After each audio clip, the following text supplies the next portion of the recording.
Hello bachcho, let's read the question. AD is an equilateral triangle.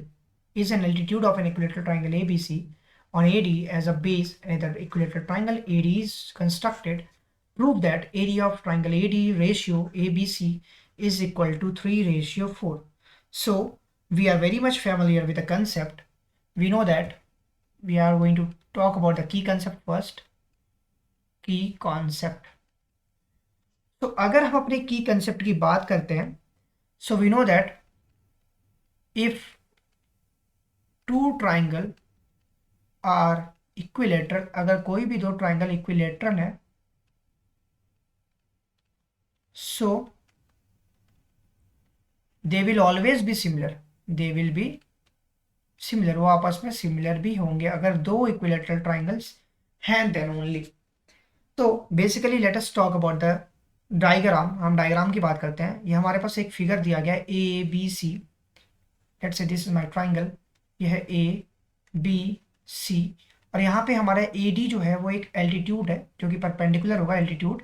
इस altitude को base मानकर एक triangle और ड्रॉ किया गया जो कि लाइक दिस, वो भी एक इक्विलेटरल ट्राइंगल ही ड्रॉ किया गया लाइक दिस. ये हमारा कंस्ट्रक्शन पार्ट है. So as per the concept जो हमें क्वेश्चन दिया गया है उसके हिसाब से हमने एक फिगर ड्रॉ किया. सो वी नो दैट अगर हम थ्योरम की बात करें, हमें ये भी थ्योरम पता है. According to theorem what theorem में कहता है जो रेशियो होता है, ratio of area of two similar triangle, किसी भी दो सिमिलर ट्राइंगल का जो एरिया का रेशियो होता है वो किसके बराबर होता है, is equal to the ratio of square of their corresponding sides. उसकी करस्पॉन्डिंग साइड्स के एरिया के रेशियो के बराबर होता है. इसका मतलब हम लिख सकते हैं, क्योंकि हमें पता है कि दो इक्विलेटरल ट्राइंगल है तो वो सिमिलर होगा, तो एज पर द कंसेप्ट हम लिख सकते हैं क्या, area of triangle A D E ratio area of triangle A B C is equal to क्या होगा. हम लिख सकते हैं क्या, अगर मैंने इसको ए डी माना of the particular A D E triangle के लिए, तो ए डी अपॉन उसको हमने लिया ए बी और ये दोनों के स्क्वायर के रेशियो के बराबर होता है लाइक दिस. इसको मैंने इक्वेशन में फर्स्ट मान लिया. मैंने अगर इसका ए डी लिया तो इसका मैंने ए बी ले लिया लाइक दिस.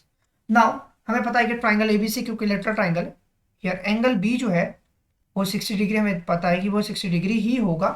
तो अगर एंगल बी 60 डिग्री होगा, दैट इज 60 डिग्री होगा, तो हम लिख सकते हैं क्या, साइन 60 अगर यूज करें इस ट्राइंगल में, तो साइन थीटा की value will become what, we know that sine theta will become what, A D upon A B हो जाएगा. A D upon A B हो जाएगा. That is the basically resultant part. कि हमें पता है कि what basically the thing is perpendicular by hypotenuse, perpendicular A D hypotenuse A B है. और हमें ये भी पता है कि साइन 60 की वैल्यू √3/2 होता है. तो हम लिख सकते हैं क्या, √3/2 is equal to A D upon A B. इसका मतलब इंप्लाइज दैट हम लिख सकते हैं क्या, अगर मैं स्क्वेयरिंग कर दूं दोनों तरफ, तो A D upon A B का जो होल स्क्वायर आएगा वो आएगा क्या, 3/4, क्योंकि रूट का स्क्वायर मतलब वहां से रूट गायब हो जाना. तो अगर ये हमारे पास इक्वेशन नंबर सेकंड आ रहा है तो हम क्या करेंगे, पुट इक्वेशन 2 इन 1, 2 की वैल्यू हम 1 में पुट करेंगे, इसकी वैल्यू हम यहाँ पे पुट करते हैं. तो हम लिख सकते हैं क्या, implies that area of triangle, किसकी, triangle A D E upon area of triangle किसका, ए बी सी, किसके बराबर हुआ, ए डी अपॉन, ये हमारे पास A D upon A B होगा. तो A D upon A B का होल स्क्वायर या A D square upon A B square both are same thing. तो ये हो गया 3/4 के बराबर हो गया. तो अगर ये 3/4 के बराबर हो गया तो हम इसका मतलब हमारा ये रिक्वायर्ड पार्ट हुआ, दैट इज ये required answer. so we can say that, so area of triangle ADE ratio area of triangle ABC is equal to 3:4, जो कि हमारा क्या हुआ, hence proved. Hope you understand it well. Best of luck. Thank you.